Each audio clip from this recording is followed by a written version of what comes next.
നമുക്ക് മനസ്സുണ്ടോ? ഉണ്ടെങ്കിൽ അത് ശരീരത്തെ എവിടെ സ്ഥിതി ചെയ്യുന്നു? മനസ്സുണ്ട് എന്ന് നമുക്കെല്ലാവർക്കും അറിയാം.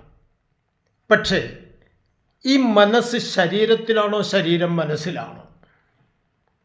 ഇത് സൈക്യാട്രിസ്റ്റുകളെ പോലും കുഴക്കിയിട്ടുള്ള ഒരു സംശയമാണ്. ഇവിടെയാണ് നമ്മൾ ശ്രദ്ധിക്കേണ്ടത്.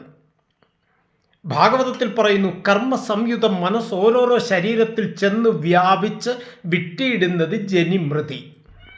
കർമ്മബന്ധങ്ങൾക്ക് അനുസൃതമായി മനസ്സൊരു ശരീരപ്രാപ്തി നേടുന്നതിനെ ജനനമെന്നും ആ ശരീരവും ഉപേക്ഷിക്കുന്നതിനെ മരണമെന്നും പറയുന്നു.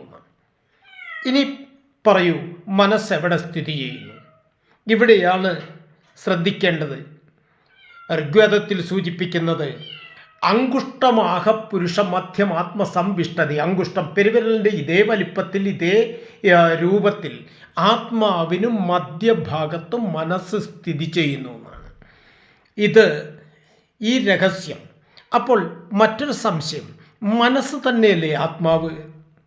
ആത്മാവ് തന്നെയല്ലേ മനസ്സ്? ഇവിടെ ഭഗവാൻ ഭാഗവതത്തിൽ പറയുന്നത്, 11-ാമത്തെ സ്കന്ധത്തിൽ പറയുന്നത്,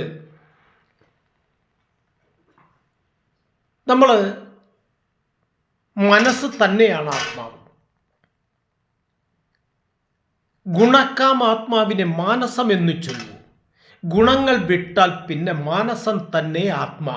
വിഷയങ്ങളിൽ ബന്ധിക്കപ്പെട്ട് നിൽക്കുന്ന ആത്മാവിനെയാണ് മനസ്സെന്ന് നമ്മൾ വിവക്ഷിക്കുന്നത്. ഈ വിഷയബന്ധം വിട്ടാൽ മനസ്സ് എന്തായി? ആത്മാവായി മാറി. ഈ രഹസ്യം നമ്മൾ അറിഞ്ഞിരിക്കണം. നമസ്തേ.